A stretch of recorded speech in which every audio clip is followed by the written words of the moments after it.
ಓಂ ಶಾಂತಿ. ಶಾಂತಿ. ಇವತ್ತಿನ ವಿಷಯ ಅವತರಿತ ಆತ್ಮ ಅಂತ. ಅವತರಿತ ಅಂತಂದ್ರೆ ಅವತಾರವನ್ನ ಪಡೆದುಕೊಂಡಂಥವರು ಅಥವಾ ಮೇಲಿನಿಂದ ಕೆಳಗಡೆಗೆ ಬರುವಂಥವರು, ಪರಮಧಾಮದಿಂದ ಸ್ಥೂಲವತನಕ್ಕೆ ಬರುವಂಥವರು. ಪ್ರತಿಯೊಂದು ಆತ್ಮ ಪರಮಧಾಮದಲ್ಲೇ ಇರ್ತದೆ ಮತ್ತು ಸೂಕ್ಷ್ಮವತನದ ಮೂಲಕ ಸ್ಥೂಲವತನಕ್ಕೆ ತನ್ನ ಪಾತ್ರವನ್ನ ಮಾಡಲಿಕ್ಕೆ ಬರುತ್ತೆ. ಭಗವಂತ ವಿಶ್ವ ಕಲ್ಯಾಣಕ್ಕೋಸ್ಕರ ಅವತರಣೆಯನ್ನ ಮಾಡ್ತಾರೆ.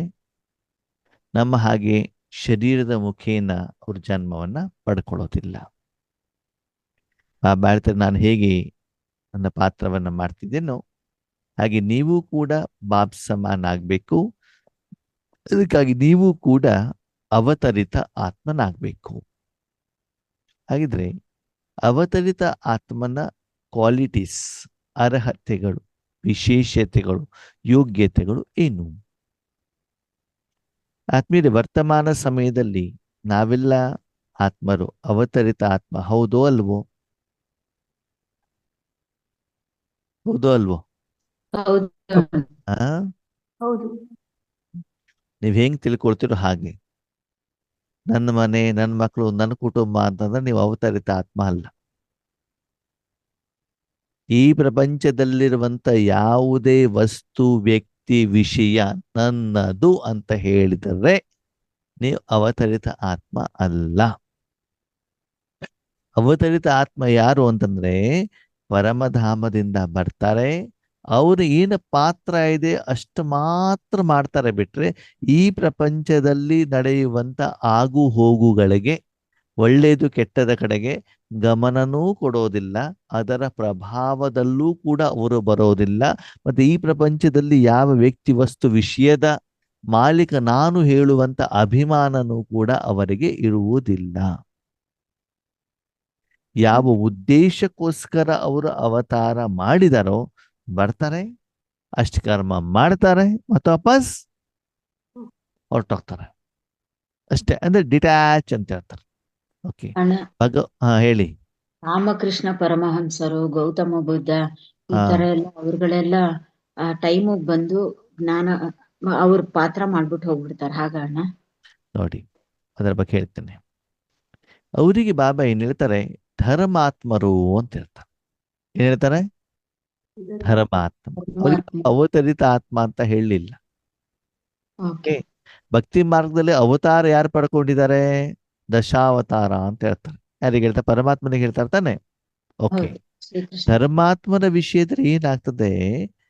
ಆತ್ಮ ಈ ಪ್ರಪಂಚಕ್ಕೆ ಬರುತ್ತೆ, ತನ್ನ ಶರೀರ ಪಡ್ಕೊಳ್ಳಲ್ಲ. ಅದು ಬೇರೆಯವರ ಶರೀರವನ್ನೇನ್ ಮಾಡತ್ತೆ?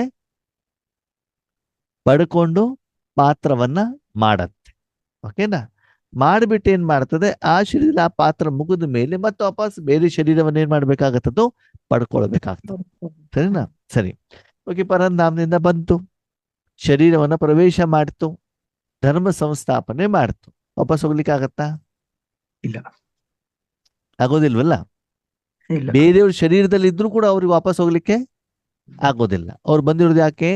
ಧರ್ಮವನ್ನು ಸಂಸ್ಥಾಪನೆ ಮಾಡ್ಲಿಕ್ಕೆ. ಅವ್ರಿಗೆ ಏನಾಗ್ತಾರೆ? ಧರ್ಮಾತ್ಮ ಅಂತ ಹೇಳ್ತಾರೆ ಹೊರತು ಭಗವಂತ ಅವರನ್ನ ಅವತರಿತ ಆತ್ಮ ಅಂತ ಹೇಳೋದಿಲ್ಲ. ವ್ಯತ್ಯಾಸ ಗೊತ್ತಾಯ್ತಾ ನಿಮ್ಗೆ? ಮಹಾನ್ ಕಾರ್ಯವನ್ನ ಮಾಡಿದ್ರೆ ಮಹಾತ್ಮ, ಕೆಟ್ಟ ಕೆಲಸ ಮಾಡಿದ್ರೆ ಪಾಪಾತ್ಮ. ಓಕೆ, ಧರ್ಮವನ್ನು ಸಂಸ್ಥಾಪನೆ ಮಾಡಿದ್ರೆ ಧರ್ಮಾತ್ಮ. ಓಕೆ, ಇಲ್ಲಿ ಬಾಬಾನು ಕೂಡ ಆದಿ ಸನಾತನ ದೇವಿ ದೇವತಾ ಧರ್ಮವನ್ನು ಸ್ಥಾಪನೆ ಮಾಡ್ತಾರೆ. ಓಕೆನಾ? ಬಾಬಾನು ಒಂದು ಲೆಕ್ಕದಲ್ಲಿ ಯಾರು? ಧರ್ಮಾತ್ಮನೇ. ಆದರೆ ಏನ್ ಮಾಡ್ತಾರೆ? ಅಷ್ಟೊತ್ತಿಗೆ ಬಂದ್ರು, ಅವ್ರ ಪಾತ್ರವನ್ನ ಮಾಡಿದ್ರು, ಮತ್ತೆ ವಾಪಸ್ ಹೊರಟೋಗ್ಬಿಟ್ರು. ಹೀಗೆ ನಾವು ಮನೆಯಿಂದ ಹೊರಗಡೆ ಹೋಗ್ತೀವಿ, ನಮ್ಗೆ ತರಕಾರಿ ಬೇಕು. ಏನ್ ಮಾಡ್ತೀವಿ? ಡೈರೆಕ್ಟ್ ಆಗಿ ಹೋದ್ವಿ ತರಕಾರಿ ಶಾಪಿಗೆ, ಏನ್ ಬೇಕು ಅದನ್ನ ತೆಗೆದುಕೊಂಡ್ವಿ, ಮತ್ತೆ ವಾಪಸ್ ಮನೆಗೆ ಬಂದ್ಬಿಟ್ವಿ. ಮನೆಗೆ ಬರ್ತೀರಾ? ಊರ್ ಸುತ್ತೀರೋ? ಮನೆಗೆ ಬರ್ತೀವಿ. ಬರಬೇಕು. ಅಥವಾ ಅವ್ರ ಹತ್ರ ಏನಾದ್ರು ಮಾತಾಡ್ತಾ ಇರ್ತೀರ, ರಾಜಕೀಯದ ಬಗ್ಗೆ ಆಗ್ಲಿ, ಬೇರೆ ಯಾವುದೋ ವಿಷಯದ ಬಗ್ಗೆ ಆಗ್ಲಿ? ಮಾತಾಡಬಾರ್ದಲ್ವಾ?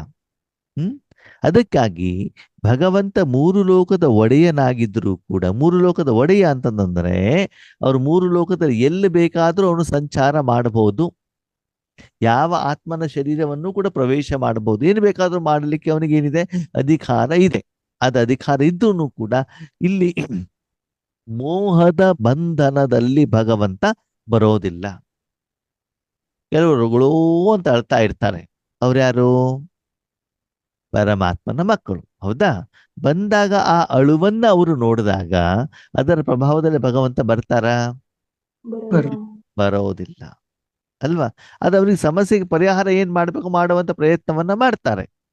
ಓಕೆ, ಆ ಭಗವಂತನ ಬಗ್ಗೆ ಏನಾದ್ರು ಕೇಳಿದ್ರೆ, ಭಗವಂತ ನನ್ನ ಕಷ್ಟ ದೂರ ಮಾಡಪ್ಪ ಅಂತಂದ ಏನ್ ಮಾಡ್ತಾರೆ. ನಾನು ಈಶ್ವರ ಜೀವನದಲ್ಲಿ ನೋಡ್ತಾ ಇದ್ದೇನೆ, ತುಂಬಾ ಜನ ಆತ್ಮಗಳಿರ್ತಾರಂತೆ, ಬಾಬಾ ನಮ್ಗೆ ಈ ಜ್ಞಾನ ಸರಿಯಾಗಿ ಅರ್ಥ ಆಗ್ತಾ ಇಲ್ಲ, ಸರಿಯಾಗಿ ಅರ್ಥ ಮಾಡುವಾಗ ಮಾಡು ಅಂತ ಹೇಳಿದಾಗ ಅವರಿಗೆ ಯೂಟ್ಯೂಬಲ್ಲಿ ಏನಾಗತ್ತಂತೆ, ಕ್ಲಾಸ್ ಬರತ್ತಂತೆ, ಫೋನ್ ಮಾಡ್ತಾರ.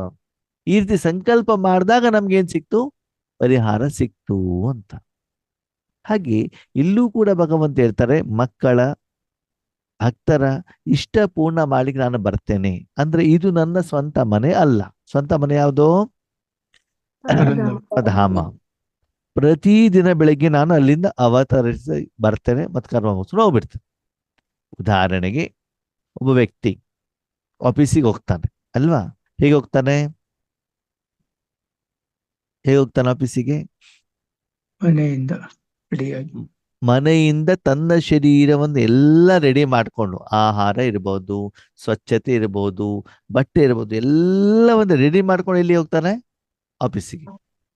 ಆಫೀಸಲ್ಲಿ ಹೋಗ್ಬಿಟ್ಟು ಏನ್ ಮಾಡ್ತಾರೆ? ಅಲ್ಲಿ ಅವನಿಗೆ ಸಾಧನಗಳು ಸಿಗ್ತವೆ. ಟೇಬಲ್ ಸಿಗುತ್ತೆ, ಚೇರ್ ಸಿಗುತ್ತೆ, ಕಂಪ್ಯೂಟರ್ ಸಿಗುತ್ತೆ, ಪೆನ್ ಸಿಗುತ್ತೆ, ಆಮೇಲೆ ಸ್ಟೆಪ್ಲರ್ಗಳು ಸಿಗ್ತವೆ, ಪೇಪರ್ಗಳು ಸಿಗ್ತವೆ. ಸರಿ, ಅಲ್ಲಿರುವಂತ ಸಾಧನ, ಅಲ್ಲಿರುವಂತ ಜನ ಅವ್ರ ಜೊತೆ ಕರ್ಮವನ್ನು ಮಾಡ್ತಾರೆ, ಹೌದಾ? ಹಾಗಂದ್ರೆ ಅಲ್ಲಿರುವಂತವ್ರು ಯಾರಾದ್ರೂ ಅವ್ರ ಸಂಬಂಧಿಗಳ, ಅವ್ರ ಕುಟುಂಬದವರ, ಅವ್ರ ಕುಲದವರ, ಬಿಲ್ಡಿಂಗ್ ಅವಂದ ಅಥವಾ ಚೇರ್ ಅವಂದ? ಯಾವ್ದೋ ಒಂದು? ಯಾವ್ದು ಅಲ್ಲ.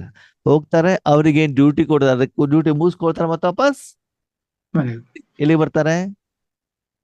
ಮನೆಗೆ ಬರ್ತಾರೆ. ಕೆಲಸ ಆದ ತಕ್ಷಣ ಎಲ್ಲಿ ಬರ್ತಾರೆ? ಮನೆಗೆ ಬರ್ತಾರೆ ತಾನೆ. ಹಾಗೆ ಭಗವಂತ ಹೇಳ್ತಾರೆ, ನಿಮ್ಮ ಪ್ರತಿಯೊಂದು ಕರ್ಮವನ್ನ ಮಾಡಿದ ತಕ್ಷಣದಲ್ಲಿ ನೀವೆಲ್ಲಿಗೆ ಬರಬೇಕು? ಪರಂಧಾಮಕ್ಕೆ. ಪ್ರತಿದಿನ ರಾತ್ರಿ ನಿಮ್ಮ ಕರ್ಮ ಮುಗಿದ ಮೇಲೆ ಮನಸ್ಸನ್ನು ಎಲ್ಲಿ ತಂದಿಡಬೇಕು? ಪರಮಧಾಮದಲ್ಲಿ. ಮತ್ತೆ ವಾಪಸ್ ಬೆಳಿಗ್ಗೆ ಎಲ್ಲಿಂದ ಅವತರಣೆ ಮಾಡಬೇಕು? ಎಲ್ಲಿಂದ? ಅದು ನಾವ್ ಎಲ್ಲಿಂದ ಅವತರಣೆ ಮಾಡ್ತೀವಿ? ಎಲ್ಲಿಂದ ಅವತರಣೆ ನಮ್ಗೆ ಸ್ಟಾರ್ಟ್ ಆಗ್ತದೆ, ಎಲ್ಲಿ ಕ್ಲೋಸ್ ಆಗ್ತದೆ?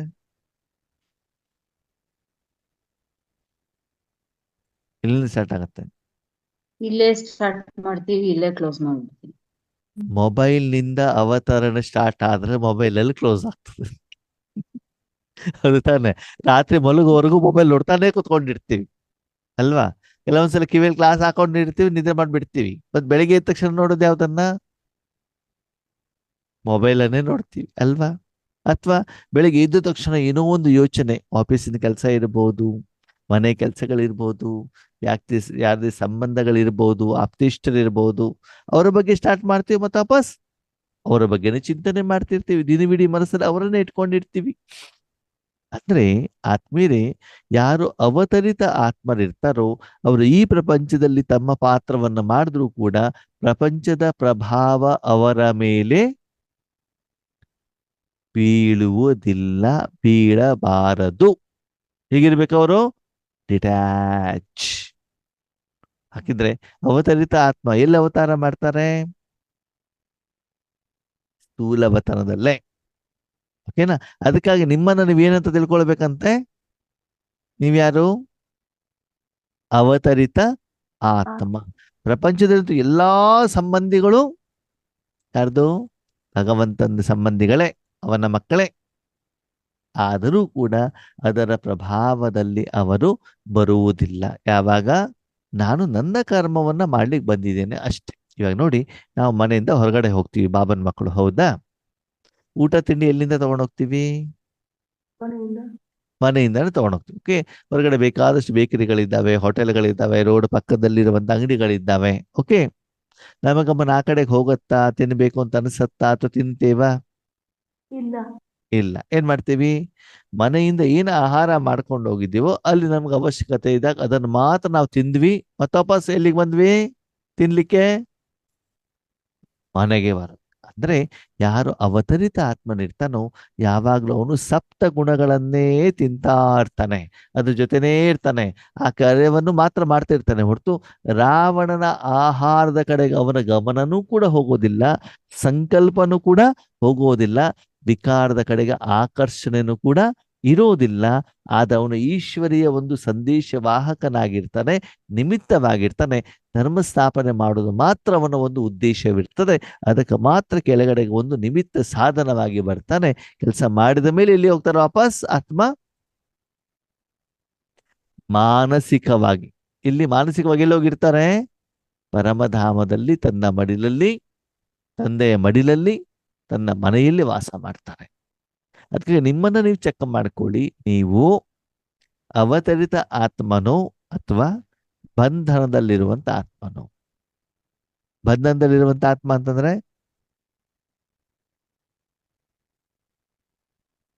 ಬಂಧನದಲ್ಲಿರುವ ಆತ್ಮ ಅಂತಂದ್ರೆ ಏನು? ಸಂಸಾರಗಳಲ್ಲಿ ಹಾ, ಇದ್ ನಂದು, ಇವ್ರು ಯಾಕೆ ಹಿಂಗ್ ಮಾಡ್ತಾರೆ, ಹಿಂಗ್ ಮಾಡ್ಬಾರ್ದಿತ್ತಲ್ಲ, ಈ ಕೆಲ್ಸ ನಂದಿದೆ, ನಾನೇ ಮಾಡ್ಬೇಕಲ್ಲ, ನನ್ನ ಮಕ್ಕಳು, ನನ್ನ ಪತಿ, ನನ್ನ ಮನೆ, ನನ್ನ ಕೆಲಸ, ಇದೆಲ್ಲ ಏನು? ಬಂಧನ. ಧನಯುಕ್ತ ಆತ್ಮ. ಇದು ಅವತರಿತ ಆತ್ಮ ಬಂಧನ ಯುಕ್ತನೋ ಬಂಧನ ಮುಕ್ತನೋ?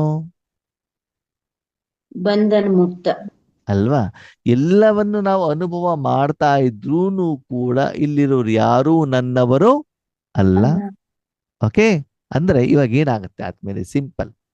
ಈಗ ನಿಮ್ದೊಂದು ಶರೀರ ಅಂತ ಇದೆಯಾ? ಹೌದಾ? ಶರೀರಕ್ಕೆ ಜನ್ಮ ಕೊಟ್ಟಿದ್ದಾರೆ ಯಾರು? ಯಾರು? ನನ್ನ ಅಪ್ಪ ಅಮ್ಮ. ಓಕೆ, ನಿಮ್ಗೊಂದು ಅಜ್ಜ ಅಜ್ಜಿ ಇದ್ದಾರೆ, ನಿಮ್ಗೊಂದು ಮಕ್ಕಳಿದ್ದಾರೆ. ಆವಾಗ ಶಾರೀರಿಕವಾಗಿ ಜನ್ಮ ಪಡ್ಕೊಂಡಿದೀವಿ ಅಂತಂದಾಗ ಇದೆಲ್ಲ ಬಂಧನ ಬರುತ್ತಲ್ವಾ? ಅಲ್ವಾ? ಆತ್ಮ ಅಂತ ಬಂದಾಗ ಅವ್ರು ಯಾರು ನಮಗೆ ಬರೋದಿಲ್ಲ ಅಲ್ವಾ? ಬ್ಲಡ್ ರಿಲೇಷನ್ ಇರ್ತಾರೆ, ರಕ್ತ ಸಂಬಂಧಿಗಳು. ರಕ್ತ ಸಂಬಂಧಿಗಳ ಬಗ್ಗೆ ಮಾತ್ರ ನಾವು ಗಮನವನ್ನ ಕೊಡ್ತೀವಿ, ಪಕ್ಕದವ್ರ ಬಗ್ಗೆ ನಾವೇನ್ ಮಾಡ್ತೀವಿ ಅಷ್ಟು ಗಮನವನ್ನ ಕೊಡೋದಿಲ್ಲ. ಬೇರೆ ದೇಶದವರ ಬಗ್ಗೆ, ಬೇರೆ ಜಾತಿಯವರ ಬಗ್ಗೆ ಅಷ್ಟು ಗಮನವನ್ನ ಕೊಡೋದಿಲ್ಲ. ಕೆಲವೊಂದ್ಸಲ ನಮ್ಮ ಜಾತಿ ನಮ್ಮ ಧರ್ಮ ಅಂತ ಹೇಳ್ತೀವಿ, ಅದು ಪರ್ಸೆಂಟೇಜ್ ವೈಸ್ ಕಡಿಮೆ ಅಲ್ವಾ? ಅದಕ್ಕಾಗಿ ಭಗವಂತ ಹೇಳೋದು ಏನು ಅಂತಂದ್ರೆ, ಮಕ್ಕಳೇ ಬನ್ನಿ, ಈಗ ನೀವು ಈಶ್ವರೀಯ ಸೇವಾರ್ಥ ಇದ್ದೀರಾ. ಮಕ್ಕಳು ಮೊಮ್ಮಕ್ಕಳು ಅದಕ್ಕೋಸ್ಕರ ಅಲ್ಲ. ಓಕೆ, ನೀವು ಅವತರಣೆ ಆಗಿದ್ದು ರಾಮನಿಗೋಸ್ಕರನೋ ರಾವಣನಿಗೋಸ್ಕರನೋ? ರಾಮನಿಗೋಸ್ಕರ. ಓಕೆ, ಈಗ ನೀವು ಮಾರ್ಕೆಟಿಗೆ ಹೋಗ್ತೀರಾ, ರಾಮನಿಗೋಸ್ಕರ ಹೋದ್ರೆ ಏನಾಗ್ತದೆ, ರಾವಣನಿಗೋಸ್ಕರ ಹೋದ್ರೆ ಏನಾಗ್ತದೆ?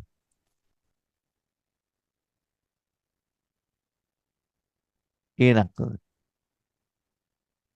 ರಾಮನಿಗೋಸ್ಕರ ಹೋದ್ರೆ ಏನಾಗ್ತದೆ, ರಾವಣನಿಗೋಸ್ಕರ ಹೋದ್ರೆ ಏನಾಗ್ತದೆ? ರಾಮನಿಗೋಸ್ಕರ ಹೋದ್ರೆ ಅಲ್ಲಿ ಹಣ್ಣು ತರಕಾರಿ ತಗೊಂಡ್ ಬರ್ತೀವಿ, ರಾವಣನಿಗೋಸ್ಕರ ಹೋದ್ರೆ ಮೀನು ಮಾಂಸ ಮೊಟ್ಟೆ ತಗೊಂಡ್ ಬರ್ತಾರೆ. ಅಷ್ಟೇ ವ್ಯತ್ಯಾಸ. ಸರಿನಾ? ನಿಮ್ಗೆ ಏನು ಬೇಕಾಗತ್ತೆ, ಏನ್ ತಗೊಂಡು ಬರ್ತೀವಿ? ಓಕೆ, ಆದ್ಮೇಲೆ ಒಂದು ವಿಷಯ ಹೇಳಿ, ಬೆಳಗಿಂದ ಸಾಯಂಕಾಲದವರೆಗೂ ನಿಮ್ಮ ಮನಸ್ಸನ್ನ ರಾಮನ ಕೆಲಸಕ್ಕಂತ ಹೊರಗಡೆ ಕಳಿಸಿದರೆ ರಾಮನಿಂದ ಶಾಂತಿ, ಸುಖ, ಸಂತೋಷ, ಆನಂದ, ನೆಮ್ಮದಿ, ಪ್ರೀತಿ ಇದನ್ನ ತೆಗೆದುಕೊಂಡು ಎಲ್ಲರಿಗೂ ಹಂಚಿ ಜನರಿಂದ ಶಾಂತಿ, ಪ್ರೀತಿ, ಸ್ನೇಹ, ಸುಖ, ಸಂತೋಷ, ಆನಂದ, ನೆಮ್ಮದಿ, ಆಶೀರ್ವಾದ ತಗೊಂಡು ಬರ್ತೀರಿ. ಇದು ಅವತರಿತ ಆತ್ಮನ ಕ್ವಾಲಿಟಿ.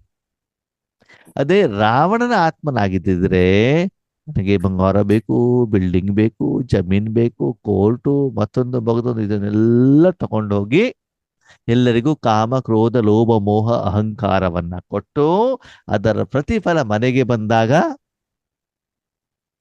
ಚಿಂತೆ, ಟೆನ್ಷನ್ನು, ದುಃಖ, ಸಮಸ್ಯೆ, ಮಾನಸಿಕ ಭಾರ, ಕಾಯಿಲೆಗಳು, ಶಾರೀರಿಕ ಕಾಯಿಲೆಗಳು, ಮಾನಸಿಕ ಕಾಯಿಲೆಗಳು, ಇದನ್ನೆಲ್ಲ ತೆಗೆದುಕೊಂಡು ಎಲ್ಲಿಗೆ ಬರ್ತೀವಿ? ಮನೆಗೆ. ಅವಾಗ ಮನಸ್ಸು, ಶರೀರ ಎರಡೂ ಕೂಡ ಏನಾಗಿರ್ತದೆ? ಮಲಿನ, ಭಾರವಾಗಿರ್ತದೆ. ಅದೇನರ್ಥ? ರಾವಣನ ಪ್ರಪಂಚವನ್ನ ಏನ್ ಮಾಡಿದಿರಿ? ಸುತ್ತಕೊಂಡು ಬಂದಿದ್ದೀರಿ. ಸಿರಿ, ಅದನ್ನ ನೀವು ಮನೆಗೆ ತೆಗೆದುಕೊಂಡು ಬಂದಾಗ ಆ ಆಹಾರವನ್ನ ನೀವು ಮಾತ್ರ ಸ್ವೀಕಾರ ಮಾಡ್ತೀರೋ ಅಥವಾ ಮನೇಲಿ ಎಲ್ಲರಿಗೂ ಕೊಡ್ತೀರೋ?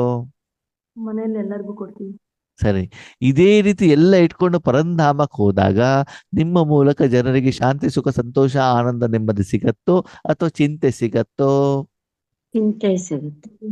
ಅವಾಗ ನೀವು ಅವತರಿತ ಆತ್ಮ ಹೌದೋ ಅಲ್ವೋ? ಇಲ್ಲ. ಅಲ್ಲ. ಅವತರಿತ ಆತ್ಮ ಯಾರಾಗಿರ್ತಾರೆ? ಅವರು ಭಗವಂತನ ರೆಪ್ರೆಸೆಂಟೇಟಿವ್ ಆಗಿರ್ತಾರೆ ಅಲ್ವಾ? ಅದಕ್ಕಾಗಿ ನಿಮ್ಮನ್ನು ನೀವು ಚೆಕ್ ಮಾಡ್ಕೊಳ್ಳಿ. ನೀವು ಭಗವಂತನ ರೆಪ್ರೆಸೆಂಟೇಟಿವ್, ನಿಮ್ಮ ಶರೀರದ ಪತಿಯ ರೆಪ್ರೆಸೆಂಟೇಟಿವ್, ಅಪ್ಪ ಅಮ್ಮನ ರೆಪ್ರೆಸೆಂಟೇಟಿವ್, ಅದಕ್ಕಿಂತ ತುಂಬಾ ಇಂಪಾರ್ಟೆಂಟ್ ರಾವಣನ ರೆಪ್ರೆಸೆಂಟೇಟಿವ್ ಅಂತ ನೀವೇನ್ ಮಾಡ್ಕೊಳ್ಬೇಕು? ಚೆಕ್ ಮಾಡ್ಕೊಳ್ಬೇಕು. ನೀವು ಯಾರನ್ನ ರಿಪ್ರೆಸೆಂಟ್ ಮಾಡ್ತಿದ್ದೀರಾ ಅಲ್ವಾ? ಮಾತಾಡಿದ ತಕ್ಷಣದಲ್ಲಿ ಮೂಗಿನ ನೇರಿದ್ರೆ ಟಕ್ ಅಂತ ಸಿಟ್ಟು ಬಂದ್ಬಿಡ್ತದೆ. ಅವಾಗ ನೀವು ಯಾರ ರೆಪ್ರೆಸೆಂಟೇಟಿವ್ ಅಲ್ವಾ? ಯಾರ ಏನ್ ಹೇಳಿದ್ರು ನಿಮ್ಮ ಮನಸ್ಸು ಶಾಂತವಾಗಿರ್ತದೆ. ನೀವು ಯಾರ ರೆಪ್ರೆಸೆಂಟೇಟಿವ್? ರಾಮ. ಸರಿ, ಈಗ ಪ್ರಪಂಚದಲ್ಲಿ ಭಗವಂತನ ಬಗ್ಗೆ ಎಲ್ಲರೂ ಹೊಗಳುತ್ತಾರೆ, ಯಾರು ನಿಂದನೆ ಮಾಡೋದೇ ಇಲ್ಲ ಅಲ್ವಾ? ಎಲ್ಲರೂ ನಿಂದನೆ ಮಾಡ್ತಾರೆ. ವರ್ತಮಾನ ಸಮಯದಲ್ಲಿ ಭಗವಂತನನ್ನ ಹೊಗಳೋರು ಹೆಚ್ಚಿಗೇನೋ, ನಿಂದನೆ ಮಾಡೋರು ಹೆಚ್ಚಿಗೇನೋ? ನಿಂದನೆ ಮಾಡೋರು ಹೆಚ್ಚಿಗೆ ಇದ್ದಾರೆ. ನೀವೇನ್ ಮಾಡ್ತೀರಿ ಬಾಬನ ಜೊತೆಗೆ? ಇಷ್ಟೆಲ್ಲ ಮಾಡುದು ಕೂಡ ನನ್ನ ಬಾಬನ ಹೆಲ್ಪ್ ಮಾಡೋದಿಲ್ಲ. ನಾನು ನಾಳೆಯಿಂದ ಅಮೃತೊಳಗೆ ಹೇಳೋದೇ ಇಲ್ಲ, ಓದ್ಲಿಕ್ಕೆ ಹೇಳೋದೇ ಇಲ್ಲ. ಏನ್ ಮಾಡ್ತೇವೆ ಮಾಡ್ಕೊಂಡು ಸರಿನಾ? ಅಷ್ಟೆಲ್ಲ ಕೇಳಿದ ಮೇಲೂ ಕೂಡ ರಾತ್ರಿ ಕನಸಲ್ಲಿ ಚೆನ್ನಾಗಿ ಬೈದು ಹತ್ತು ಬಿಟ್ಟು ಕೂತ್ಕೊಂಡ್ರೆ ಮರುದಿನ ಬೆಳಗ್ಗೆ ಬಂದಾಗ ಮೀಟೆ ಬಚ್ಚೇ ಅಂತ ಹೇಳ್ತಾರೆ. ಯಾರು? ಬಾಬಾ. ಅಲ್ವಾ? ಯಾಕೆ? ನೀವು ಏನ್ ಹೇಳ್ತಿರೋ ಅದನ್ನು ಸ್ವೀಕಾರನೆ ಮಾಡಿರೋದಿಲ್ಲ. ಇವರು ಹಿಂಗೇನೆ ಯಾವಾಗ್ಲೂ ಹೇಳ್ತಾ ಇರೋದು ಇವರು ಅಂತ ಬಿಟ್ಟು ಅಲ್ವಾ?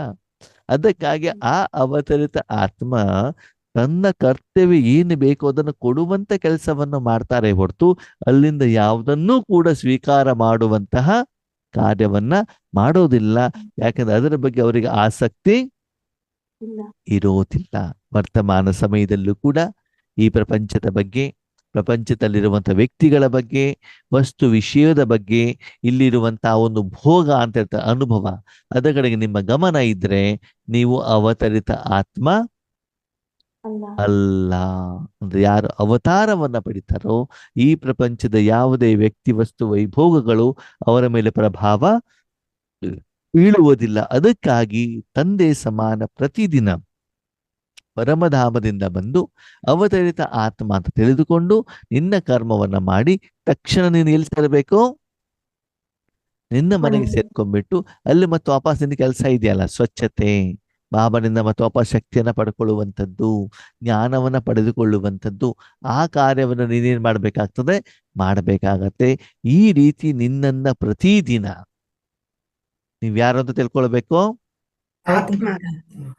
ಅವತರಿತ ಆತ್ಮ.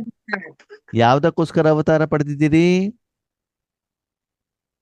ತಂದೆಯನ್ನು ಪ್ರತ್ಯಕ್ಷ ಈಶ್ವರೀಯ ಕಾರ್ಯಕ್ಕೋಸ್ಕರ ಅವತರಿತ ಆಗಿರುವಂತ ಕಾರಣದಿಂದ ನಿಮಗೂ ನಿಮ್ಮ ಮಕ್ಕಳಿಗೂ ನಿಮ್ಮ ಜಮೀನಿಗೂ ಏನೂ ಸಂಬಂಧ ಇಲ್ಲ. ಈಗ ಒಬ್ಬ ವ್ಯಕ್ತಿ ಆದ್ಮೇಲೆ ಕೋರ್ಟಿಗೆ ಹೋಗ್ತಾರೆ. ಎಲ್ಲಿ ಹೋಗ್ತಾರೆ? ಕೋರ್ಟಿಗೆ. ಎಲ್ಲಿ ಹೋಗ್ತಾರೆ? ಕೋರ್ಟಿಗೆ. ಸರಿ, ಕೋರ್ಟಲ್ಲಿ ಅವರು ನ್ಯಾಯಾಧೀಶ. ಅವ್ರು ಯಾರು? ನ್ಯಾಯಾಧೀಶ. ಅವಾಗ ಅವ್ರ ಕೆಲಸ ಏನು? ತೀರ್ಪನ್ನ ಕೊಡೋದು. ನ್ಯಾಯ ಏನ್ ಹೇಳಿದಾರೆ ಅದನ್ನ ಮಾತ್ರ ಕೊಡೋದು.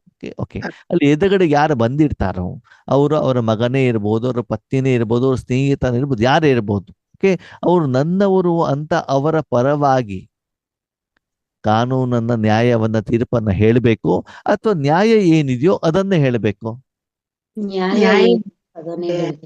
ಓಕೆ, ಎದುರುಗಡೆ ಇರೋರು ವೈರಿಗಳೇ ಇರ್ಲಿ, ಸ್ನೇಹಿತನೇ ಇರ್ಲಿ, ಬೇಕಾದವ್ರು ಇರ್ಲಿ, ಬೇಡದೇ ಇರೋರು ಇರ್ಲಿ, ನ್ಯಾಯಾಧೀಶನ ಕೆಲಸ ನ್ಯಾಯವನ್ನ ಹೇಳುವಂಥದ್ದು. ಎಲ್ಲರನ್ನೂ ಸರಿಸಮಾನ ಭಾವದಿಂದ ನೋಡಬೇಕು, ನ್ಯಾಯವನ್ನು ಹೇಳಬೇಕೇ ಬಿಟ್ರೆ ಬೇರೆ ಯಾವುದೇ ಜಾತಿ, ಮತ, ಪಂಥ, ಭೇದ, ಶ್ರೀಮಂತ, ಹಣ ಇದ್ಯಾವುದರ ಪ್ರಭಾವದಲ್ಲಿ ನ್ಯಾಯಾಧೀಶ ಬರೋದಿಲ್ಲ. ಬರಕೂಡದು. ಹಾಗೆ ಅವತರಿತ ಆತ್ಮ ಏನಿದ್ದಾರೆ ಭಗವಂತನ ಕಾರ್ಯವನ್ನ ಮಾಡ್ಲಿಕ್ಕೆ ಅವರು ನಿಮಿತ್ತರಾಗಿರ್ತಾರೆ, ಬಿಟ್ರೆ ಬೇರೆ ಯಾವುದರ ಬಗ್ಗೂ ಕೂಡ ಅವರು ಹೆಚ್ಚಿಗೆ ತಲೆ ಕೆಡಿಸ್ಕೊಳ್ಳೋದಿಲ್ಲ. ಅದರ ಪ್ರಭಾವದಲ್ಲೂ ಕೂಡ ಅವರು ಬರೋದಿಲ್ಲ. ಸೀತೆ ಯಾರು? ನಾವೇ. ರಾಮನ ಪತ್ನಿ. ರಾಮನ ಪತ್ನಿ. ಓಕೆ, ಸೀತೆಯನ್ನು ಯಾರು ಎತ್ಕೊಂಡು ಹೋಗ್ತಾರೆ? ರಾವಣ. ಎಲ್ಲಿಗೆ? ಲಂಕೆಗೆ.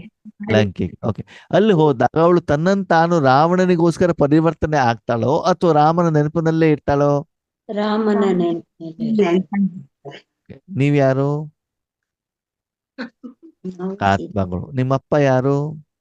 ಶುಭಾವ. ಅವನಲ್ಲಿ ಏನಿದೆ? ಸಪ್ತ ಗುಣಗಳು ಇದ್ದಾವೆ. ನೀವ್ ಇವಾಗ ಎಲ್ಲಿದ್ದೀರಿ? ಅಪ್ಪನ ಮನೆಯಲ್ಲಿ. ಸ್ಥೂಲ ಪ್ರಪಂಚದಲ್ಲಿ ಇದ್ದೀರಾ. ಓಕೆ, ನಿಮ್ಮತ್ತೆ ಇವಾಗ ಶಾಂತಿ, ಸುಖ, ಸಂತೋಷ, ಆನಂದ, ನೆಮ್ಮದಿ ಇದೆಯೋ? ಕಾಮ, ಕ್ರೋಧ, ಲೋಭ, ಮೋಹ, ಅಹಂಕಾರ ಇದೆಯೋ? ಕಾಮ ಕ್ರೋಧ ಅಹಂಕಾರ ಇಲ್ಲ. ಆ ಏನಿದೆ ಏನಿಲ್ಲ ಚೆಕ್ ಮಾಡ್ಕೊಳ್ಳಿ ನಿಮಗೆ ನೀವೇ.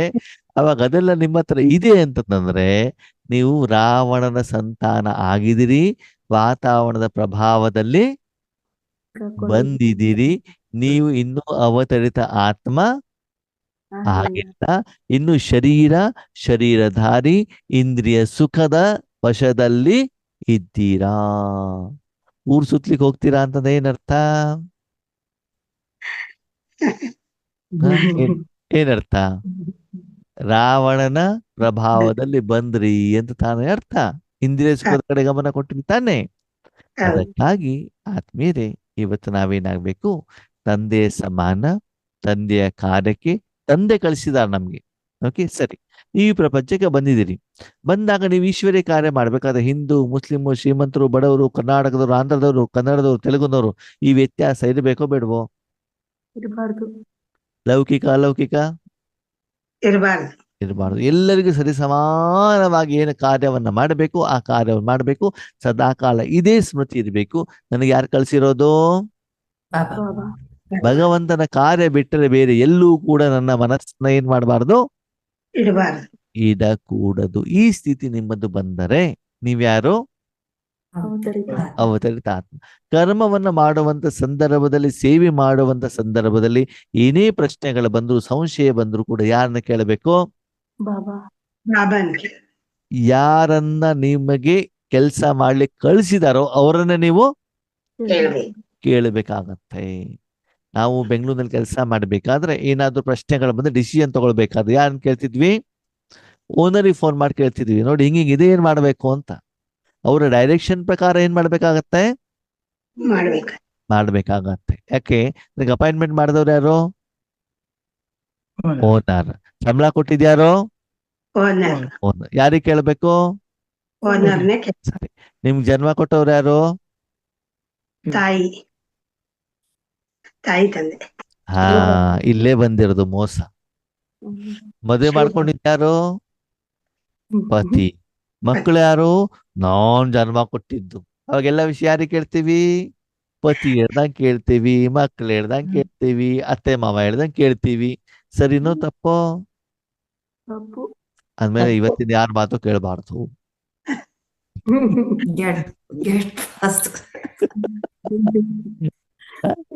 ಕೇಳ್ಬೇಕೋ ಕೇಳಬಾರ್ದು? ಈಗ ನಿಮ್ಮ ಮನೇಲಿ ನೀವು ಇದ್ದೀರಾ ಅಂದ್ಮೇಲೆ ನಿಮ್ಮ ಮನೇಲಿರೋ ಪತಿ ಮಾತು ಕೇಳಬೇಕು, ಪಕ್ಕದ ಮನೆಯವ್ರ ಮಾತು ಕೇಳಬೇಕು? ಅದಕ್ಕೆ ಬಾಬಾ ಹೇಳ್ತಾರೆ, ಶರೀರ ಅಂದ ತಕ್ಷಣ ಶರೀರಧಾರಿಗಳ ಮಾತನ್ನ ನೀವೇನ್ ಮಾಡ್ತೀರಾ? ಕೇಳ್ತೀರಾ. ಬಾಬಾ ಹೇಳಿರ್ತಾರೆ, ಶರೀರಧಾರಿಗಳ ಮಾತನ್ನ ಕೇಳಬೇಡಿ ಅಂತ ಬಾಬಾ ಹೇಳಲಿಲ್ಲ. ಅದರ ಮೊದಲು ನೀವ್ ಯಾರಿಗೆ ಕೇಳ್ಬೇಕು? ಪರಮಾತ್ಮನ ಹತ್ರ ಹೋಗ್ಬಿಟ್ಟು ಹೇಳಿ ಈ ವಿಷಯವನ್ನು. ಯಾರು ಏನ್ ಹೇಳಿದ್ರು ಕೂಡ ಬಾಬಾ ನೋಡಪ್ಪ ಹೆಂಗಿದೆ, ಏನ್ ಮಾಡ್ಲಿ ಅಂತ ಬಾಬನಿಗೆ ಏನ್ ಮಾಡ್ಬೇಕು? ಕೇಳಬೇಕಾಗತ್ತೆ. ಅದರ ಅನುಸಾರ ನೀವು ನಡೀಬೇಕಾಗ್ತದೆ. ಆವಾಗ ನೀವು ತಂದೆಯ ಸಮಾನ ಏನಾಗಿತ್ರಿ? ಅವತರಿತ ಆತ್ಮ. ಹಾಗಿದ್ರೆ ಆತ್ಮೀಯರೇ, ನೀವು ಈ ಪ್ರಪಂಚಕ್ಕೆ ಯಾಕೆ ಅವತಾರವನ್ನ ಪಡ್ಕೊಂಡಿದ್ದೀರಿ? ಕರ್ಮದ ಲೆಕ್ಕಾಚಾರ. ಕರ್ಮದ ಲೆಕ್ಕಾಚಾರ ನಿಮ್ಮ ವೈಯಕ್ತಿಕ, ಅದು ನೀವು ಮಾಡಿರುವಂತ ಕರ್ಮದ ಫಲ ನೀವು ಅನುಭವಿಸ್ತೀರಿ. ಅವತಾರ ಯಾಕೆ? ಭಗವಂತ ಯಾಕೆ ಅವತಾರ ಪಡ್ಕೊಂಡಿದ್ದಾರೆ ಇಲ್ಲಿ? ಅವನ ಕರ್ಮದ ಲೆಕ್ಕಾಚಾರ ತಂದೆಯ ಹಾ ಕಾರ್ಯಕ್ಕೆ ಹಾ ಸಹಾಯ, ತಂದೆಯ ಕಾರ್ಯವನ್ನ ಮಾಡಿ. ಆದಿ ಸನಾತನ ದೇವಿ ದೇವತಾ ಧರ್ಮವನ್ನು ಸ್ಥಾಪನೆ ಮಾಡ್ಲಿಕ್ಕೆ. ಹೌದಾ? ನಾವು ಹೌದೌದು. ಇಲ್ಲಿ ಅವತಾರ ಪಡೆದಿರೋದು ಸಪ್ತ ಗುಣಗಳನ್ನ ಕೊಡ್ಲಿಕ್ಕೆ, ಭಗವಂತನ ಆಸ್ತಿಯನ್ನ ಕೊಡ್ಲಿಕ್ಕೆ. ಹೌದಾ? ಈಗ ಒಂದು ಕಂಪ್ನಿಯಲ್ಲಿ ನೀವು ಕೆಲಸ ಮಾಡಿಬಿಟ್ಟು ಅದೇ ಕಂಪ್ನಿ ಪ್ರಾಡಕ್ಟ್ ಸೇಲ್ ಮಾಡಬೇಕು, ಬೇರೆ ಕಂಪ್ನಿ ಪ್ರಾಡಕ್ಟ್ ಸೇಲ್ ಮಾಡಬೇಕು? ಅದೇ ಅದೇ ಕಂಪ್ನಿ. ಈ ಕಂಪ್ನಿ ಸೇರಿದ್ಮೇಲೆ ಇವ್ರದೇ ಸೇಲ್ ಮಾಡ್ಬೇಕು ತಾನೆ? ಹೌದು. ಹೌದು. ಇಲ್ಲ, ನಿಮ್ಗೆ ಅಲ್ಲಿ ಇಲ್ಲ ಬೇಡ ಅಂದ್ರೆ ಅಲ್ಲಿ ಏನ್ ಮಾಡಿ, ಡೆಸಿಗ್ನೇಷನ್ ಕೊಡಿ, ಮತ್ತೆ ಬೇರೆ ಕಂಪ್ನಿಗೆ ಏನ್ ಮಾಡಿ, ಜಾಯಿನ್ ಆಗಿ. ಹೀಗಾಗಿ ನೀವು ಯಾವ ಕಂಪ್ನಿಲಿ ಇದ್ದೀರಿ? ರಾಮನ ಕಂಪ್ನಿಲೋ ರಾವಣನ ಕಂಪ್ನಿಲೋ? ಬಾಬನ್ ಕಂಪ್ನಿ. ಕೆಲವೊಬ್ರು ತುಂಬಾ ಬುದ್ಧಿವಂತರು ಏನ್ ಮಾಡ್ತಾರೆ, ಅಲ್ಲೂ ಇದನ್ನು ಹೋಗ್ತಾರೆ, ಇಟ್ಕೊಳ್ತಾರೆ, ಅದನ್ನು ಇಟ್ಕೊಳ್ತಾರೆ. ಇಲ್ಲಿ ಹೋಗ್ತಾರೆ. ಈ ಎರಡನ್ನು ಯಾರಿಗೇನ್ ಬೇಕೋ ಏನ್ ಮಾಡ್ತಾ ಹೋಗ್ತಾರೆ, ಕೊಡುತ್ತಾ ಹೋಗ್ತಾರೆ. ಹಾಗೆ ನಾವೇನ್ ಮಾಡ್ಬೇಕು ಇವಾಗ? ರಾಮಂದ್ ಇಟ್ಕೊಳ್ಬೇಕು, ರಾವಣಂದ್ ಇಟ್ಕೊಳ್ಬೇಕು? ರಾಮಂದೇ ರಾಮ. ಅವಾಗ ರಾಮಂದ್ ಇಟ್ಕೊಳ್ಬೇಕು ಅಂತಂದ್ರೆ ಪ್ರತಿಯೊಂದು ವಿಷಯವನ್ನ ತಂದೆ ಎದುರುಗಡೆ ಹೋಗ್ಬಿಟ್ಟು ಇಡಬೇಕು. ಬಾಬಾ ಇದು ಹೀಗಿದೆ, ಪತಿ ಹೀಗೆ ಹೇಳ್ತಿದ್ದಾರೆ, ಅತ್ತೆ ಹೀಗೆ ಹೇಳ್ತಿದ್ದಾರೆ. ಎಲ್ಲದಕ್ಕಿಂತ ಮುಖ್ಯವಾಗಿ ಬಾಬನಿಗೆ ಏನ್ ಹೇಳ್ಬೇಕು? ಬಾಬಾ, ನನ್ನ ಮನಸ್ಸು ಹೀಗೆ ಹೇಳ್ತಾ ಇದೆ, ಈ ರೀತಿ ಮಾಡಬೇಕು ಮಾಡ್ತಾ ಬೇಡ? ಯಾರಿಗೆ ಕೇಳಬೇಕು? ಬಾಬಾ ಬಾಬನ ಹತ್ರ ಕೇಳಿ, ಬಾಬನ ಆಣತಿಯಂತೆ, ಇಚ್ಛೆಯಂತೆ, ನಿರ್ದೇಶನದಂತೆ, ಆದೇಶದಂತೆ, ಆಜ್ಞೆಯಂತೆ ಯಾರು ಜೀವನವನ್ನ ಮಾಡ್ತಾರೋ ಅವರ್ಯಾರು? ಅವತರಿತ ಆತ್ಮ. ಹಾ, ಭಗವಂತನ ಅವತಾರ, ಭಗವಂತನ ರೆಪ್ರೆಸೆಂಟೇಷನ್. ಆದ್ಮೇಲೆ ಈಗ ನಿಮ್ಮನ್ನು ನೀವು ಚೆಕ್ ಮಾಡ್ಕೊಳ್ಳಿ, ಒಂದು ದಿವಸ ನಾನು ಎಷ್ಟು ಸಮಯ ಈ ಒಂದು ಅವತರಿತ ಆತ್ಮನ ಸ್ಮೃತಿಯಲ್ಲಿ ಇರ್ತೇನೆ? ಅಂದ್ರೆ ಅವತರಿತನ ಆತ್ಮನ ಸ್ಮೃತಿ ಏನಿರ್ತದೆ? ನಾನು ಭಗವಂತ ಅವತರಿತ ಮಾಡಿರುವ ಆತ್ಮ ಎಲ್ಲ ಸಪ್ತ ಗುಣಗಳನ್ನ ಕಲ್ಯಾಣಕಾರಿ ಕಾರ್ಯಕ್ಕಾಗಿ ನನ್ನ ಮನೆ ಪರಮಧಾಮ, ಇದು ನನ್ನ ಮನೆ ಅಲ್ಲ. ಏನೋ ಒಂದು ಕೆಲ್ಸಕ್ಕೋಸ್ಕರ ಇಲ್ಲಿ ಬಂದಿದೆ, ಕೆಲಸ ಮುಗಿಸ್ದಾಗ ಮೇಲೆ ಹೋಗ್ಬೇಕು. ಮನೆ ಈಗ ನೀವು ಇಲ್ಲೇ ಕೆಲಸ ಮಾಡ್ಬೇಕಾದ್ರೆ, ನಾನು ಕರ್ನಾಟಕದವನು, ನಾನು ಬೆಂಗಳೂರಿನವನು, JP ನಗರದಲ್ಲಿ ನಾನು ಇದ್ದೇನೆ ಅಂತಂದ್ರೆ ನೀವು ಅವತರಿತ ಆತ್ಮ ಹೌದೋ ಅಲ್ವೋ?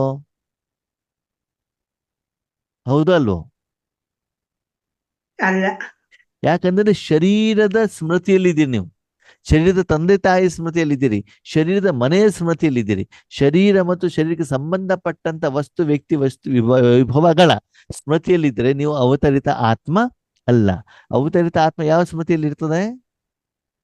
ಮನೆಯಿಂದ ಬಂದೆ ನನ್ನ ಆತ್ಮದ ಮನೆ, ಆತ್ಮನ ತಂದೆ, ಆತ್ಮನ ಸಹೋದರ ಸಹೋದರಿ, ಆತ್ಮನ ಸ್ವಚ್ಛತೆ, ಆತ್ಮನ ಗುಣಗಳನ್ನ ನಾನು ಅನುಭವಿಸ್ಬೇಕು ಮತ್ತು ಬೇರೆಯವರಿಗೂ ಆತ್ಮನ ಗುಣಗಳನ್ನ ಕೊಡಬೇಕು. ಓಕೆ, ಆ ಆತ್ಮದ ಸ್ಮೃತಿಯಲ್ಲಿ ಇರ್ತದೆ ಹೊರತು ದೇಹದ ಸ್ಮೃತಿಯಲ್ಲಿ ಇರೋದಿಲ್ಲ. ಬಾಬಾ ಸುಂದರವಾದ ಮಾತನ್ನ ಹೇಳ್ತಾರೆ, ಸಂಸಾರದಲ್ಲಿ ಇರಿ, ಕುಟುಂಬದಲ್ಲಿ ಇರಿ, ಪರಿವಾರದ ಜೊತೆಗಿರಿ, ಆದ್ರೆ ಅವ್ರಿಗೇನು ಮಾಡ್ತಾ ಹೋಗಿ, ಆತ್ಮಿಕ ಶಕ್ತಿಗಳನ್ನ ಕೊಡ್ತಾ ಹೋಗಿ. ಆಹಾರದ ಮೂಲಕ, ವಾಯುಮಂಡಲದ ಮೂಲಕ, ವಾತಾವರಣದ ಮೂಲಕ, ಸಂಕಲ್ಪದ ಮೂಲಕ, ದೃಷ್ಟಿಯ ಮೂಲಕ, ಮಾತಿನ ಮೂಲಕ ಏನ್ ಕೊಡ್ತಾ ಹೋಗ್ಬೇಕು? ಭಗವಂತನ ಶಕ್ತಿಯನ್ನ ಕೊಡಲಿಕ್ಕೆ ನೀವು ನಿಮಿತ್ತರಾದಾಗ ನೀವು ಅವಾಗ ಏನಾಗ್ತೀರಿ? ಅವತರಿತ ಆತ್ಮ. ಆ ಅವತರಿತ ಆತ್ಮ ಏನ್ ಮಾಡ್ತಾರೆ? ಪ್ರತಿದಿನ ತಂದೆ ಅವ್ರ ಹತ್ರ ಏನೋ ಕೊಟ್ಬಿಟ್ಟು ಕಳಿಸಿರ್ತಾರೆ ಪ್ರಾಡಕ್ಟ್ ಅನ್ನ. ಅಷ್ಟು ಅವ್ರವ್ರಿಗೆ ಕೊಡೋದು, ಮತ್ತು ವಾಪಸ್ ಗಾಡಿ ಖಾಲಿ ಆದ ತಕ್ಷಣ ಏನ್ ಮಾಡೋದು? ವಾಪಸ್ ಎಲ್ಲಿಗೆ ಬರೋದು?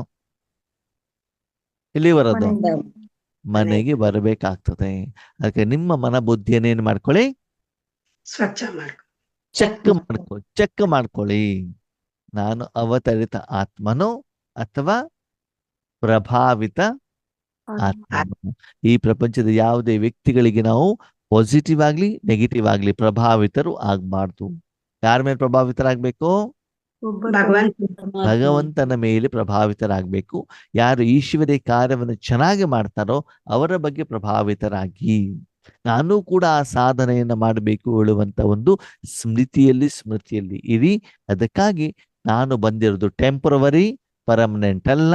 ನಂದೇನಿದೆ ಅಷ್ಟು ಕೆಲಸ ಮುಗಿಸ್ಬೇಕು, ಟಕ್ ಅಂತ ಎಲ್ಲಿಗೆ ಹೋಗ್ಬೇಕು? ಯಾಕೆ? ನನ್ನ ಮೂಲ ಮನೆ ಅದು ಪರ್ಮನೆಂಟ್ ಮನೆ ನಮ್ದು. ಯಾಕಂದ್ರೆ ಆ ಮನೆಯಲ್ಲಿ ಸಿಗುವಂತ ಸುಖ, ಸಂತೋಷ, ಆನಂದ, ನೆಮ್ಮದಿ, ಸ್ವಾತಂತ್ರ್ಯ, ನನ್ನತನ, ಸ್ನೇಹ, ಸಂಬಂಧ ಬೇರೆ ಎಲ್ಲೂ ಸಿಗಲಿಕ್ಕೆ ಸಾಧ್ಯ ಇಲ್ಲ. ಅಂತ ಬಾಯಲ್ಲಿ ಹೇಳುವಂಗಿಲ್ಲ. ಆ ಮನೆಯಲ್ಲಿ ಇದ್ದು ಆ ವಾತಾವರಣದ ಅನುಭವ ನನಗೆ ಆಗಿರಬೇಕು. ಪರಮಾತ್ಮನಿಂದ ಆ ಪಾಲನೆ ನನಗೆ ಸಿಕ್ಕಿದಾಗ ಪದೇ ಪದೇ ಪದೇ ಪದೇ ಪದೇ ನಮ್ಗೆ ಏನ್ ಅನ್ಸುತ್ತೆ? ಅಲ್ಲಿಗೆ ಹೋಗ್ಬೇಕು. ಅಲ್ವಾ? ಬೇಕು. ಚಿಕ್ಕ ಮಕ್ಕಳು ಮೊಬೈಲ್ ಹಿಡ್ಕೊಂಡು ಕುಂತಿರ್ತಾರೆ. ಅವ್ರಿಗೆ ಏನೋ ಒಂದು ಕೆಲಸ ಹೇಳಿ, ಏನ್ ಮಾಡ್ತಾರೆ? ಮಾಡಲ್ಲ. ಆ, ಅಮ್ಮ ಬೈತಾರೆ ಹೊಡಿತಾರೆ ಅಂತ ಹೇಳ್ಬಿಟ್ಟು ಅಷ್ಟೇ ಟಕ್ ಅಂತ ಹೋದ್ರು ಕೆಲಸ ಮಾಡೋದು, ಮತ್ತೆ ವಾಪಸ್ ಎಲ್ಲಿ ಓಡ್ ಬರ್ತಾರೆ? ಮನೆಗೆ ಬಂದ್ಬಿಟ್ಟು ಏನ್ ಮಾಡ್ತಾರೆ? ಮೊಬೈಲ್ ಹಿಡ್ಕೊಂಡ್ ಬರ್ತಾರೆ ಅಲ್ವಾ? ಚಿಕ್ಕ ಮಕ್ಳು ಎಷ್ಟ ಬುದ್ಧಿವಂತರು ಗೊತ್ತಾ? ಅಮ್ಮನ ಹತ್ರ ಮಾತು ಜಗಳ ಮಾಡ್ತಾರೆ, ಮೊಬೈಲ್ ಕೊಡು ಅಂತ. ಪಕ್ಕದ ಮನೆ ಆಂಟಿ ಹತ್ರ ಹೋಗ್ಬಿಟ್ಟು ಮೊಬೈಲ್ ಕೊಡು ಅಂತ ಕೇಳೋದೇ ಇಲ್ಲ. ಹೌದು ತಾನೆ? ಯಾಕಂದ್ರೆ ಅವ್ರು ಪಕ್ಕದ ಮನೆಯವರು, ಅವ್ರಿಗೆ ಸ್ಪಷ್ಟವಾಗಿ ಗೊತ್ತಿದೆ. ಅದು ಸಣ್ಣ ಮಗುಗೂ ಆ ಬುದ್ಧಿ ಇದೆ ಅಂತಂದ್ರೆ ನಾವ್ ಯಾವ ಮಗು? ದೊಡ್ಡ ಮಗು ಆಗ್ಬಿಟ್ಟಿದೀವಿ. ದೊಡ್ಡಪ್ಪನ ಮಗು. ಆ ಅಲ್ವಾ? ಅದಕ್ಕಾಗಿ ಬಾಬಾ ಹೇಳ್ತಾರೆ, ಯಾವುದೇ ಕರ್ಮ ಮಾಡೋದಿದ್ರು ಕೂಡ ನಾವ್ ಯಾರಾಗಿದ್ದೀವಿ? ಅವತರಿತ ಆತ್ಮ. ಅವತಾರ. ಯಾವುದಕ್ಕೋಸ್ಕರ? ವಿಶ್ವ ಕಲ್ಯಾಣಾರ್ಥ, ಈಶ್ವರೀಯ ಕಾರ್ಯವಾರ್ಥ ನಾವೇನ್ ಮಾಡಿದೀವಿ? ಹೊಸ ಜನ್ಮವನ್ನ ನಾವು ಪಡ್ಕೊಂಡಿದೀವಿ. ಆ ಸ್ಮೃತಿಯಲ್ಲಿರಿ. ಆದಷ್ಟು ನಿಮ್ಮ ಮನೆಯಲ್ಲೇ ವಾಸವನ್ನ ಮಾಡಿ, ರಾತ್ರಿ ಮನೆಯಲ್ಲೇ ಹೋಗ್ಬಿಟ್ಟು ಮಲ್ಕೊಳ್ಬೇಕೇ ಹೊರತು ಬೇರೆ ಎಲ್ಲೋ. ಮಲಗಬಾರ್ದು. ಅಂದ್ರೆ ಶರೀರವನ್ನು ನಿಮ್ಮ ಮನೇಲೆ ಮಲಗಿಸಿ ಮನಸ್ಸನ್ನೆಲ್ಲ ಮಲಗಿಸ್ಬೇಕು, ಪರಂಧಾಮದಲ್ಲಿ. ಪರಂಧಾಮದಲ್ಲಿ ಮಲಗಿಸುವಂತ ಪ್ರಯತ್ನವನ್ನ ಮಾಡಿ. ಓಕೆ, ಅಚ್ಚಾ, ಓಂ ಶಾಂತಿ. ಜೊತೆಯಲ್ಲಿ ಬಾಬಾ ಹೇಳ್ತಾರೆ, ಪ್ರತಿ ದಿವಸ ಒಂದೊಂದು ಅವತಾರವನ್ನ ಧಾರಣೆ ಮಾಡ್ಬೇಕಂತ. ಏನ್ ಮಾಡ್ಬೇಕು? ಯಾವ ಅವತಾರ? ಚಾಮುಂಡಿ, ದುರ್ಗಿ, ಕಾಳಿ, ಅದನ್ನ ಮಾಡ್ಬೇಕು. ಇಲ್ಲಿ ಪರಮಾತ್ಮ ಅನ್ನೋದು ಅವತರಿತ ಆತ್ಮ. ಸರಿ. ನಾವೆಲ್ರೂ ಮಾಸ್ಟರ್ ಅವತರಿತ ಆತ್ಮ ಇರ್ತಾನೆ. ತಿಳ್ಕೊಳ್ಬೋದು. ಹಂಗೆ ಮಾಸ್ಟರ್ ಅವತರಿತ ಆತ್ಮ ಅಂತ ತಿಳ್ಕೊಳ್ಬೋದು. ಸರಿನಾ? ಅಂದ್ರೆ ಪರಮಾತ್ಮನ ಕಾರ್ಯಕ್ಕೆ ನೀವು ಸ್ಮೃತಿಯಲ್ಲಿ ಇದ್ಬಿಟ್ಟು ಮಾಡಿದ್ರೆ ನೀವು ಅವತಾರ ಮಾಡ್ಕೊಂಡವ್ರು. ಲೌಕಿಕದ ಕಡೆಗೆ ನೀವು ಗಮನ ಕೊಟ್ರೆ ನೀವು ಅವತಾರ ಆಗಿರುವಂತ ಆತ್ಮ ಅಲ್ಲ. ಓಕೆ, ಲೌಕಿಕ ಕರ್ಮ ಮಾಡ್ತಾ ಇಲ್ಲಿ ಕರ್ಮ ನಿಮ್ಗೆ ಏನ್ ಮಾಡ್ತದೆ? ಬಾಧಿಸುತ್ತೆ, ಬಂಧನ ಕೊಡುತ್ತೆ. ಓಕೆ, ನಮ್ಮ ಶಿವಬಾಬಾ ಗುರುಜಾದಾದಿ ಶರೀರದಲ್ಲಿ ಬರ್ತಿದ್ರು ತಾನೆ? ಬ್ರಹ್ಮಬಾಬರ ಶರೀರದಲ್ಲಿ ಬರ್ತಿದ್ರು ತಾನೆ? ಅದು ಇಲ್ಲಿ ಯಾವುದರ ಪ್ರಭಾವ ಅವ್ರ ಮೇಲೆ ಬೀಳ್ತಾ ಇತ್ತಾ? ಇಲ್ಲ. ಯಾಕೆ? ಅವತಾರ ಪಡ್ಕೊಂಡಂಥವ್ರು. ಅಂದ್ರೆ ಅವತಾರ ಅಂತ ನಾವು ತಿಳ್ಕೊಂಡಾಗ ನಮ್ಗೆ ಏನಿರ್ತದೆ? ಅಷ್ಟು ಪ್ರೊಟೆಕ್ಷನ್ ಇರ್ತದೆ. ಓಕೆ, ಏನಾಗೋದಿಲ್ಲ, ವಾತಾವರಣದ ಪ್ರಭಾವ ಬೀಳುದಿಲ್ಲ. ಈಗ ಸ್ನಾನ ಮಾಡ್ಕೊಂಡು ಊಟ ತಿಂಡಿನೂ ತಗೊಂಡೋಗ್ತೀವಲ್ವಾ ಸ್ಥೂಲವಾಗಿ, ಹಾಗೆ ನಿಮ್ಗೂ ಕೂಡ ಅಲ್ಲಿ ಆತ್ಮಿಕವಾಗಿ ಮಾನಸಿಕವಾಗಿ ಬಾಬಾ ಏನ್ ಕೊಟ್ಟಿರ್ತಾರೆ? ರಕ್ಷಣೆಯನ್ನ ಕೊಟ್ಟಿರ್ತಾರೆ. ಓಕೆ, ಅದಕ್ಕಾಗಿ ಬಾಬಾ ಹೇಳ್ತಾರೆ, ಪ್ರತಿದಿನ ಒಂದೊಂದು ಅವತಾರವನ್ನ ಧಾರಣೆ ಮಾಡಿ. ಒಂದಿನ ಅಂದ್ರೆ ಶರೀರಕ್ಕೂ ಕೂಡ ಏನ್ ಮಾಡ್ತೀವಿ? ಒಂದೊಂದು ದಿನ ಒಂದೊಂದು ಡ್ರೆಸ್ ಹಾಕೊಂಡು ಹೋಗ್ತೀವಲ್ವಾ? ಹಾಗೆ ಯಾವ ಅವತಾರ ಇರ್ಬೇಕು ನಿಮ್ದು?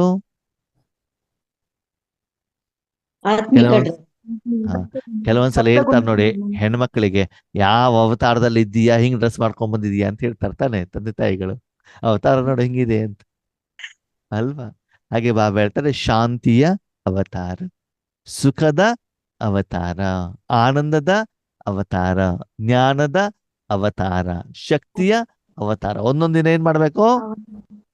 ಚೇಂಜ್ ಮಾಡು. ಒಂದೊಂದು ಅವತಾರವನ್ನ ಧರಿಸಿ ಈ ಪ್ರಪಂಚಕ್ಕೆ ಬಂದು ಅದನ್ನೆಲ್ಲ ಕೊಟ್ಬಿಟ್ಟು ಮತ್ತೆ ವಾಪಸ್ ಏನ್ ಮಾಡ್ಬೇಕು? ಮನೆಗೆ.